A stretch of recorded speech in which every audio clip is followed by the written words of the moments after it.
Hey, what's up, everyone? It's Zach, aka Keats39 here to bring you another NBA DFS slate.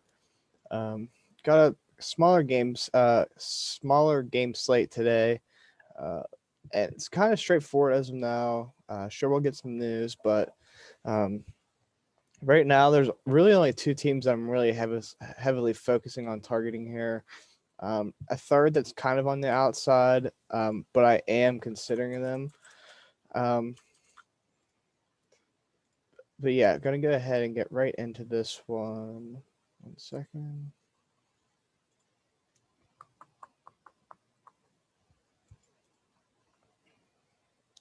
Okay, the first team that I'm really looking at targeting on this slate. Oh, let me share my screen. Is the Washington Wizards. We know Bradley Beal's out. So we're gonna look at a couple of these games that it was like a little over a month ago that he was missing. And we're gonna look at their box scores from these games. So the two guys that are my two favorite as of now are Russell Westbrook and Rui Hachimura. For some reason, like Russ, I don't know why he's not 12K at this point. Like he's dropping 80 points a game, and DK keeps pricing at 11K, and he's 80% in every slate. And it's going to be the same way. Like I don't care if you think he's going to bust, you literally just play him here, unless you're really trying to be different and want to win a GPP. You're playing him. Like if the game stays close, like this is what you're gonna get: 40 minutes from Russ, maybe even like 41ish. Like this game against the Pacers, obviously is the Pacers have been bad, but they did have Miles Turner. They're a full go at that point. 35, 21, 14. Like the type of usage he gets with no Bradley Beal is pretty incredible. And you see the 26 shots where like sometimes lately he hasn't been taking that many shots, which has like really elevated his game from like an actual basketball standpoint. But yeah, you're playing him. Rui Hachimura, you're gonna see in a couple more of these games that he's taking in these 20 over 20 shots. So they're not very like a very great scoring team, and literally, especially in the starting lineup, it's gonna be just those two that can create. Raul Nato and Bertans are fine scorers.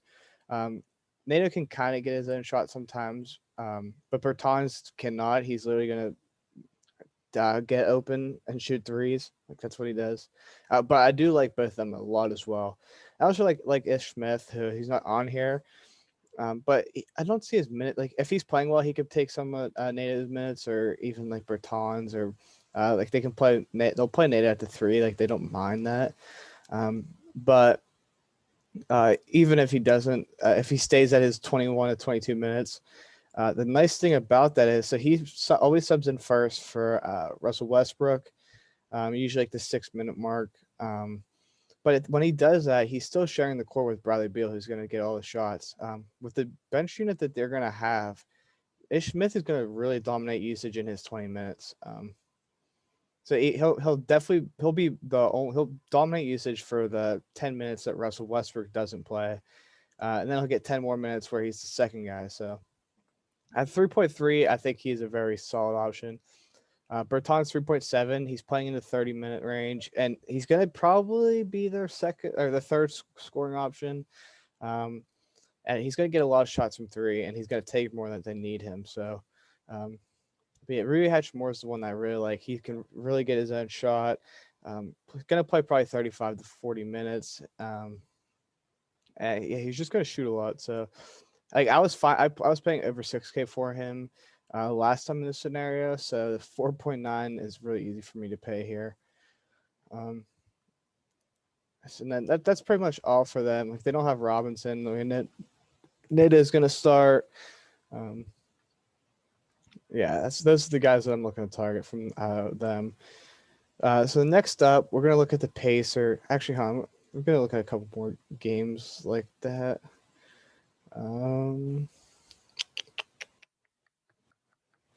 Where's another one you missed? Like this one in Charlotte. So some of those games are tough to tell because they are not close games. So the stats are not what you'd want them to look like, which is still very possible here. But yeah, you see this one: 40 minutes for Rui, 25 shots, 20 shots for us, 15 assists, 14 rebounds. Yeah, like that's you're really gonna like if this game stays close, you're really gonna like the minutes and usage out of those guys.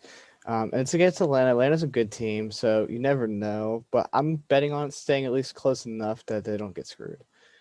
Um, Next up, we're gonna look at the Pacers. So I really like Sabonis is pretty much a lock for me. To me, um, I'm trying to get. I really want to play Russ, Sabonis, and Levert. That's the game plan heading into this slate. Whether so, Russ and Sabonis, I'm gonna play. Whether I can get Levert or not, I don't know yet. Um, but we're gonna try because just the usage on these guys is absolutely insane. So this game went into overtime. So you take away 5 minutes, you still get 38. And that's the lowest he's played. 38 would be the lowest he's played in the last couple. 36 from Levert, 30 shots, 21 shots, 13 rebounds, or 13 rebounds, 14 rebounds. When they play small, like Levert can get those extra rebounds. 13 assists, 8 assists. Those are just guys that I don't really want to fade. I think that Levert, the reason Levert is my first guy out is because Sabonis and Netty's locked into this big role. They don't have other bigs. So he has to play the minutes, and he's just really, really good. So obviously his numbers are going to be really, really good when he gets all those minutes. Levert, I could see TJ McConnell sneaking some extra minutes. Like 23 is kind of on the low end from last game. They do have a couple like wing guys like Aaron Holiday, Edmund Sumner. Like those are all guys that I think that they're fine giving a couple extra minutes. So like I could see Levert playing 35 minutes and not dominating usage is way more likely than Sabonis not playing 40, and he's going to dominate usage no matter what. And he's gets all those rebounds and stuff. So yeah, just not fading Sabonis even at his price that's like at all-time high. Which that's just another thing that blows my mind is that Sabonis is priced pretty much the same as Russell Westbrook, and Sabonis has had 3 straight monster games, and he's went from like 8K all the way up to 10.6, and Russ has been doing this for 3 weeks straight, and his price is the same. It's just weird to me. But yeah, so those two are I really like Edmund Sumner because if you want to play the 3 stud, you're going to need some value guys. Edmund Sumner is one that I do like. 30 minutes last game. He gets his shots up. Kind of just like he's a weird player where he doesn't look great, but he always somehow gets there. But yeah, I'm really trying to get these 2 studs from this team. And the final team that is very hard to judge right now is the Houston Rockets. So I'm sure this is going to be the game that they get blown out because I'm talking about it. But they just played the 2 best teams in the NBA competitively in the Utah Jazz and the Milwaukee Bucks. Both teams pretty much fully held. The Jazz don't have their best player in Donovan Mitchell, obviously, but they're still a very, very good team without him.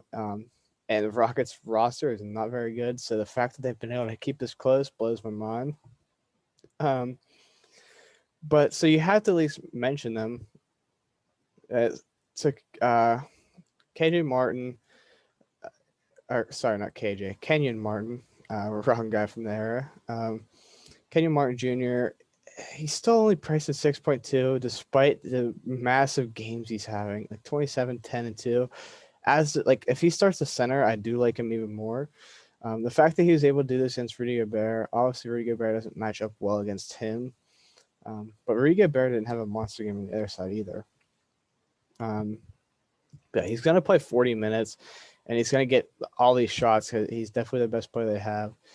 So yeah, at his price, I still really, really like him. So to me, it's do I play as of right now? Do I play Karis LeVert and a punt, or do I play like 2 of these mid-range guys, Kenyon Martin and Kyrie Thomas, who has been put up back-to-back monster games? I wouldn't be surprised if he started for DJ Augustine. I don't expect that. But I do like DJ Augustine again at his low price. He was awful he didn't really do much last game, and Kyrie Thomas really was going off, so they just let him play. That like that's just a monster game. Is his first pricing of the year today, and it's 5.5. So shows you how well he's been in his 2 games that he's played. Yeah, I like all these guys. Like they're getting good minutes. All are priced very fairly, probably on the low end. Jay Tate, I guess gets a minute bump, but maybe he doesn't. But I just like all these guys, honestly. Like, especially if Kelly Olynyk and Christian Wood are out, like Jason Tate's the center and the point guard. Like, and Kyrie Thomas will take a ton of shots. We all know that Kenyon Martin's going to take a ton of shots. Lamb, he's a spot shooting guy, but he's priced at 4K, so I don't mind it. Same with Jeffries. But they're just all fairly priced, like on the lower end. So I just have no issue playing any of these guys. And like those, so like those, this is a team that I'm very strongly considering targeting. They do still scare me. Like a guy like Kyrie Thomas is blow up proof. Honestly, I think Kenyon Martin Jr. is also blow up proof. And if these guys miss, like they just have to play. So yeah, only 8-man rotation. So that's gonna do it. As always, make sure you hit that like and subscribe button. Be around for Lock tonight, as we're gonna have a lot of news as always. Look for stars and scrubs, and that's pretty much it. Later.